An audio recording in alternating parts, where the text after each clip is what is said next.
नमस्कार विद्यार्थी मित्रांनो, मी सुनील चौबे मापारीस क्लासेसच्या YouTube चॅनलला आपलं स्वागत करतो.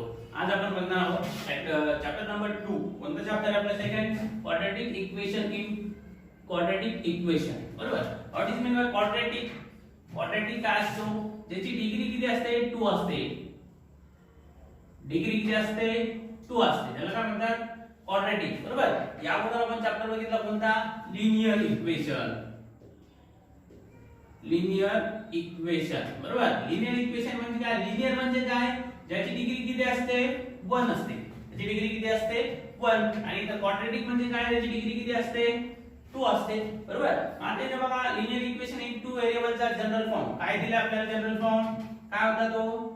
ax by c is equal to 0. आपण जो जनरल फॉर्म बघितला त्या जनरल फॉर्म मध्ये काय होतं? या x ची डिग्री किती होती? 1 होती. या y ची डिग्री किती होती? 1 होती. बरोबर. आता आपल्याला बघायचं आहे क्वाड्रॅटिक इक्वेशनचा जनरल फॉर्म. कशाचा? क्वाड्रॅटिक इक्वेशनचा जनरल फॉर्म. जनरल फॉर्म काय क्वाड्रॅटिक इक्वेशनचा? तो येईल ax square bx c is equal to 0. आता याच्यात बघा, दोन गोष्टी लक्षात घ्या. एक गोष्ट लक्षात आली असेल तुमच्या, याच्यात बघा ऑब्झर्वेशन मध्ये लक्षात आलं असेल तुमच्या, याच्यात किती व्हेरिएबल दिले आपल्याला? इथे एक व्हेरिएबल आहे, इथे एक व्हेरिएबल आहे. बरोबर. आणि इथं काय आहे? सेम व्हेरिएबल आहे. इथं काय आहे? सेम व्हेरिएबल आहे. बरोबर. का असं की हा जो आहे इथं 2 व्हेरिएबल आहे. किती व्हेरिएबल आहे? 2 व्हेरिएबल. बरोबर. आणि इथं काय दिले आपल्याला? फक्त 1 व्हेरिएबल. इथं काय दिलं आपल्याला? 1 व्हेरिएबल. म्हणून हा काय झाला? फक्त क्वाड्रॅटिक इक्वेशन. हा काय झाला? फक्त क्वाड्रॅटिक इक्वेशन. आणि हा काय झाला? Linear equation. किती व्हेरिएबल आहे? 2 व्हेरिएबल आहे. म्हणजे इथं फक्त x आणि y. इथं काय दिलं? फक्त x आणि x. ही एक गोष्ट लक्षात आली असेल तुमच्या. बरोबर. त्यानंतर या व्हेरिएबल सोबत जो असतो तो काय असतो? हा a काय असतो? त्याला आपण म्हणतात रियल नंबर. काय असतो हा? Real number. काय असतो तो? रियल नंबर असतात. आणि हा जो x आहे याला काय म्हणतात? व्हेरिएबल. काय म्हणतात त्याला? व्हेरिएबल. बरोबर. आणि हे x आणि a आणि x हे दोन्ही सोबत असतात. याला काय म्हणतात? टर्म. याला काय म्हणतात? टर्म. काय म्हणतात त्याला? टर्म. जे बघा, या दोघांची मिळून काय म्हणते? टर्म बनते. बरोबर. म्हणजे हे दोन फॅमिली मेंबर आहे. या फॅमिली यांची दोघांची मिळून काय बनते? फॅमिली बनते. फॅमिली म्हणजे काय?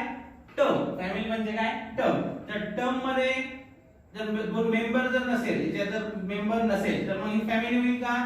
नाही. म्हणजे त्याच्यात हे दोन काय झाले? मेंबर झाले. या दोन मेंबरची काय झाली? ही फॅमिली झाली. याच्यात आपण आणखी एक गोष्ट बघितली होती. इथे काय सांगितलं होतं आपण? a is not equal to 0 and b is also not equal to 0. तर a is equal to 0 असेल आणि b is equal to 0 असेल तर तो लिनियर इक्वेशन इन 2 व्हेरिएबल होत नाही. बरोबर. जर होत असेल तर होत नाही, जर नसेल तर तो काय असतो? लिनियर इक्वेशन इन 2 व्हेरिएबल असतो. फॉर एक्झाम्पल आता याच्यात बघा काय दिलं आपल्याला? a ची किंमत जर आपण 0 घेतली तर मग इथे काय होईल? x a 0 म्हणजे काय झाला? 0. म्हणजे हा काय झाला? कट झाला. बरोबर. हा काय झाला? कट झाला. म्हणजे इथे काय उरला? फक्त by c. त्याच पद्धतीने जर क्वाड्रॅटिक इक्वेशन मध्ये, बरोबर, क्वाड्रॅटिक इक्वेशन मध्ये a इज इक्वल टू जर 0 असेल, बरोबर, a इज इक्वल टू जर 0 असेल तर मग तो क्वाड्रॅटिक इक्वेशन होईल का? नाही. क्वाड्रॅटिक इक्वेशन होईल का? नाही. का? जर 0 x स्क्वेअर केला आपण, 0 काय केला?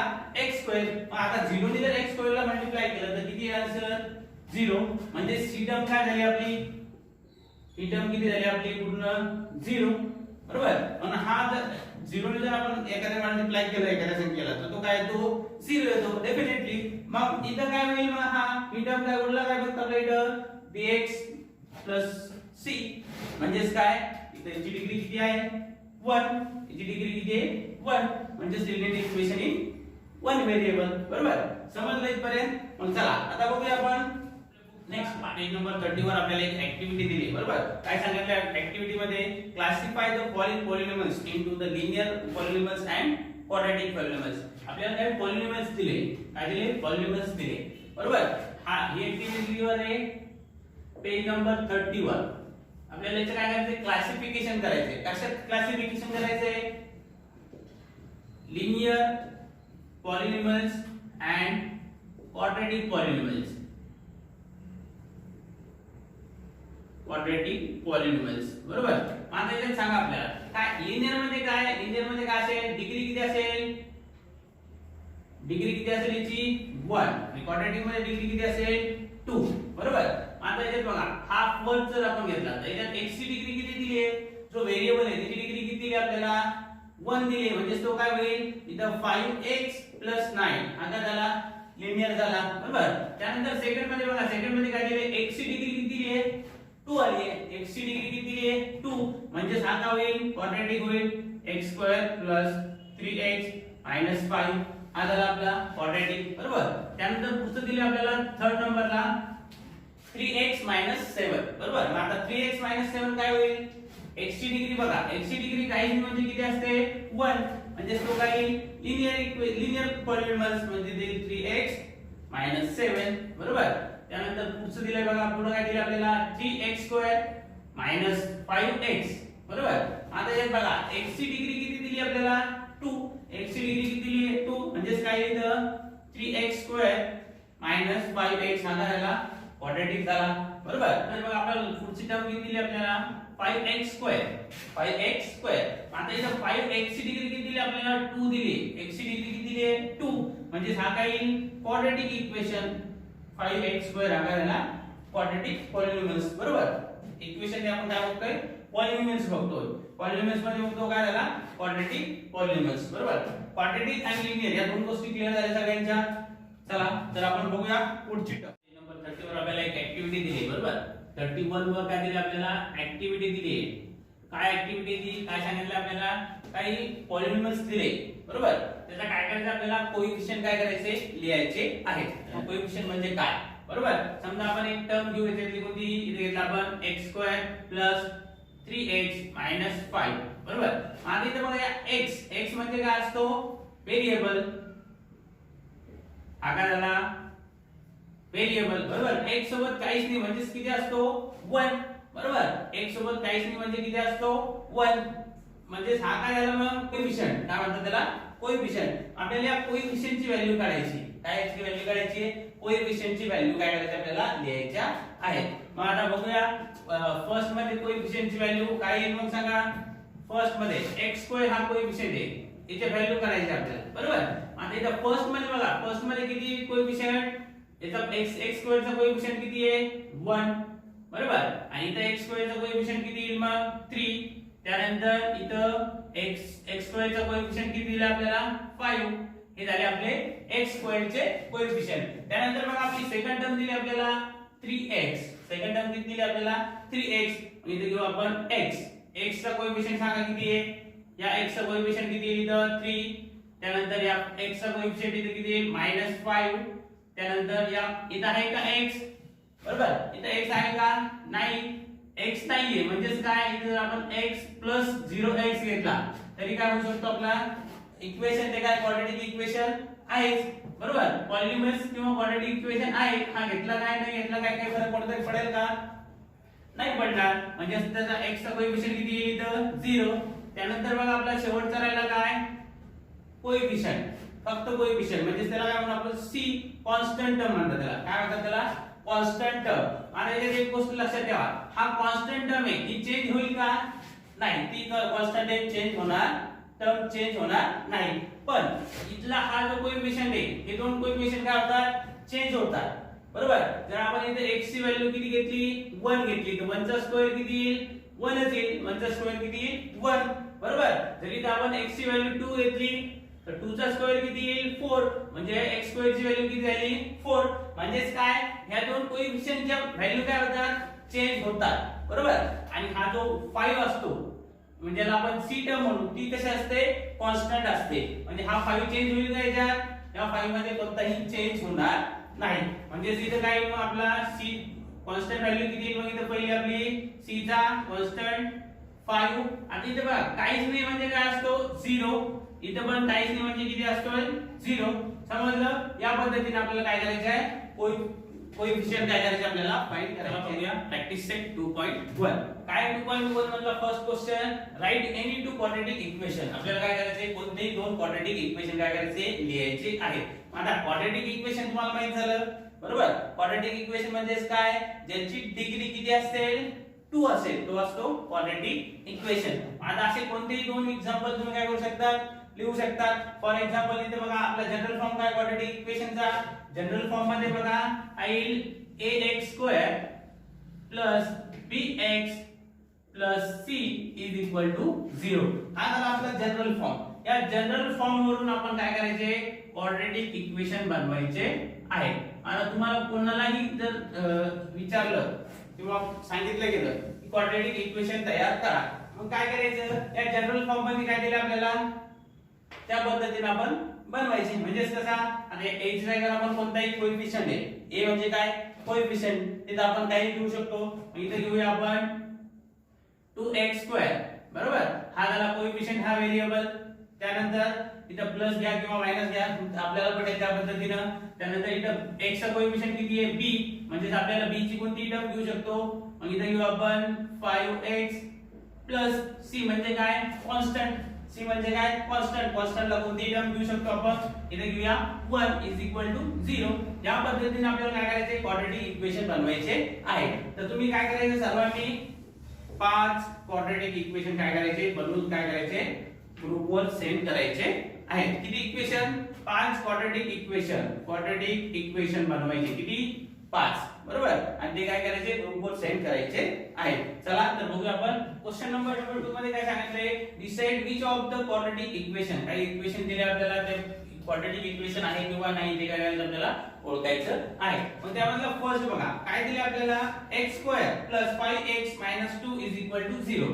क्वाड्रॅटिक इक्वेशन मीन्स ज्या व्हेरिएबलची डिग्री किती असेल, 2 असेल, लार्जेस्ट डिग्री ऑफ व्हेरिएबल. आता इथे सांगा या व्हेरिएबलची, या जो x² आहे म्हणजे काय व्हेरिएबल, याची व्हेरिएबल x ची डिग्री किती सगळ्यात हायेस्ट किती दिली आहे, 2 बरोबर. म्हणजे हा काय, हा झाला दिस इक्वेशन इज क्वाड्रॅटिक इक्वेशन बरोबर. का क्वाड्रॅटिक आहे इक्वेशन, कारण की त्याची डिग्री किती दिली आहे, व्हेरिएबलची डिग्री किती दिली आहे, 2 आली आहे बरोबर. म्हणून तो काय झाला, क्वाड्रॅटिक इक्वेशन झाला. त्यानंतर बघा सेकंड मध्ये बघा काय दिलंय. आता याच्यात बघा हा जनरल फॉर्म मध्ये आहे का, आपल्या जनरल फॉर्म काय आपला ax² plus bx c is equal to 0. हा जनरल फॉर्म मध्ये बसतो का, नाही. मग याला काय करायचं, जनरल फॉर्म मध्ये कन्वर्ट करायचं. मग त्यासाठी काय लिहूया आपण, y² is equal to 5y 10 बरोबर. याला आपण कन्वर्ट करू कसं, याला घेऊ आपण y², इथं हा प्लस इकडे तर काय होईल -5y, हा मायनस इकडे तर काय होईल प्लस 10 इज इक्वल टू 0. हा काय झाला मग आपला जनरल फॉर्म. जनरल फॉर्म मध्ये आला तो बरोबर.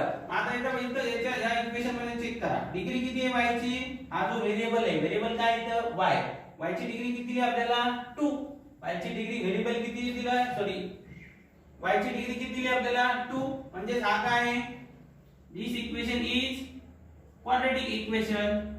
दिस equation is quadratic equation. Quadratic equation बघूया. आता थर्ड मध्ये बघा काय दिलं आपल्याला, y² plus 1/y is equal to 2. आपला जनरल फॉर्म काय आहे, ax² प्लस bx c बरोबर. आता इथे बघा हा काय झाला, फ्रॅक्शन मध्ये झाला बरोबर, 1/y. आता फ्रॅक्शन काढून टाकायचं असेल तर आपल्याला काय करावं लागेल, त्या फ्रॅक्शनने काय करायचं, मल्टिप्लाय करायचं. फ्रॅक्शनची जी अपोन साइड असते त्या साइडच्या जी पण संख्या असेल त्या संख्येने काय करायचं आपल्याला मल्टिप्लाय करायचं. मग इथे लिहूया आपण मल्टिप्लाय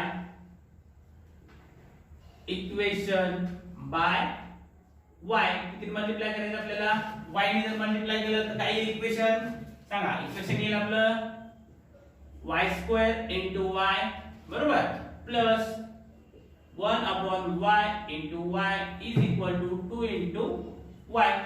2 into y बरोबर. आता बघा हे इक्वेशन, हा y² into y किती होईल, y³ प्लस हा y आणि हा y काय होईल कॅन्सल. मग इथे उरला किती, उरला फक्त 1 is equal to 2 into काय आला 2y, आला 2y. म्हणजे इक्वेशन काय आलं इथं y square y cube minus 2y plus 1 is equal to 0. आता या इक्वेशन मध्ये बघा डिग्री किती आहे y ची, व्हेरिएबल ची डिग्री किती आहे 3. इथे डिग्री किती आली याची 3 आली, बरोबर. जर डिग्री 3 असेल तर तो क्वाड्रॅटिक इक्वेशन असेल का, नाही. मग काय लिहिलं, this equation is not a quadratic equation. म्हणजे हा इक्वेशन काय झाला, क्वाड्रॅटिक इक्वेशन नाही. का नाहीये, कारण की त्याची y चा जो व्हेरिएबल आहे त्याची डिग्री किती दिली आपल्याला 3 दिली आहे, बरोबर. त्याच पद्धतीने आता 4 नंबरचं इक्वेशन बघा काय दिले. 4 नंबरच्या इक्वेशन मध्ये x 1/x, बरोबर. आता जर हा आपल्याला x काढून टाकायचा असेल तर किती मल्टिप्लाय करावं लागेल, x ने मल्टिप्लाय करावं लागेल. मग इथे काय होईल, x x होईल, बरोबर, plus 1/x x is equal to 2x. 2 ने जर x ला मल्टिप्लाय केलं काय 2x. मग इथे काय होईल, हा x x कॅन्सल होईल. इथे उरला काय x² plus 1 is equal to 2x. x² plus 1 is equal to 2x. मग आता याच्यात बघा, याला जर आपण जनरल फॉर्म मध्ये कन्वर्ट केलं, जनरल फॉर्मच्या मध्ये कसं होईल, मग तो x² हा 2x प्लस एक वेळा काय होईल minus 2x plus 1 is equal to 0. हे झालं आपले इक्वेशन तयार. आता हे इक्वेशन क्वाड्रॅटिक आहे का लिनियर आहे, हा इक्वेशन क्वाड्रॅटिक आहे का, x चा जो व्हेरिएबल दिलेला आहे व्हेरिएबलची डिग्री किती आहे 2 आहे, म्हणून हा काय झाला क्वाड्रॅटिक इक्वेशन. मग therefore this equation is quadratic equation. Quadratic equation, बरोबर. त्यानंतर पुढे बघा, आता याच्यात काय दिले आपल्याला क्वेश्चन इक्वेशन 5 मध्ये बघा काय दिले, m + 2 * m - 2. म्हणजे आता दोन ब्रॅकेट दिले, बरोबर. फर्स्ट ब्रॅकेटनी या ब्रॅकेटनी काय करायचं, या ब्रॅकेटला मल्टिप्लाय करायचं. मग काय लिहिलं, m * m - 5, बरोबर. इथं हा काय इथं आपला +2, म्हणजे इथं +2 इंटू काय m - 5 is equal to 0. आता हे m ने जर मल्टिप्लाय केले तर किती होईल, m * m² minus m * 5 काय येईल 5m plus 2 * m 2m minus 2 * 5 किती होईल 10 is equal to काय आला 0, बरोबर. आता इथे बघा हा मायनस आहे हा प्लस आहे, मायनस प्लस काय होईल मायनस. मग इथे येईल आपला m² मायनस इथे पण मोठी संख्या कोणती आहे 5m म्हणून काय घेतला मायनस. इथे येईल मग 3m 5 minus 2m किती झाला 3m minus 10 is equal to 0. आता हे इक्वेशन बघा काय झालं आपल्या जनरल फॉर्म मध्ये आलं का, हो आलं. मग इथे m ची डिग्री किती आहे 2 आहे, म्हणजेच काय आहे हे इक्वेशन कसं आहे लिनियर क्वाड्रॅटिक इक्वेशन आहे. म्हणून ते therefore this equation is quadratic. This equation is quadratic equation. this equation ते quadratic equation आहे. त्यानंतर बघा क्वेश्चन नंबर 6 मध्ये बघा काय दिले इथं, m ची डिग्री दिली 3m² म्हणजे m ची डिग्री दिली 2, इथं -2 is equal to 3m³. आता याच्यात काय चेंजेस करता येईल बघा, इथं हा 3m² आणि इथं 3m³, बरोबर. हे दोन टर्म कसे आहेत सारखे आहेत. मग आपण याला कॅन्सल करू शकतो का, हो. आपण जर हा 3m इकडे 3m आहे माइनस प्लस इकडे जर काय होईल तो मायनस होईल. मग याला या पद्धतीने लिहू शकतो आपण बघा m³ minus 3m² plus 3m³ plus 3m² minus 2 is equal to 0. आता m³ मधून किती गेला 3m³ मधून एक m³ गेला म्हणजे उरला किती इथं -2m³ plus 3m² minus 2 is equal to 0. आता इथं बघा m ची डिग्री किती आली 3 आली, हायेस्ट डिग्री किती आली इथं 3, इथं 2 आहे पण त्याच्यापेक्षा जास्त किती आहे 3 आहे, बरोबर. जर 3 डिग्री असेल तर तो क्वाड्रॅटिक इक्वेशन असतो का, नाही. म्हणून therefore this is not a quadratic equation म्हणजे हा क्वाड्रॅटिक इक्वेशन नाही. बरोबर. याच पद्धतीने काय करायचं आपल्याला पुढचे इक्वेशन सोडवायचे आहे. चला तर बघूया आपण पुढचे इक्वेशन नेक्स्ट व्हिडिओ मध्ये.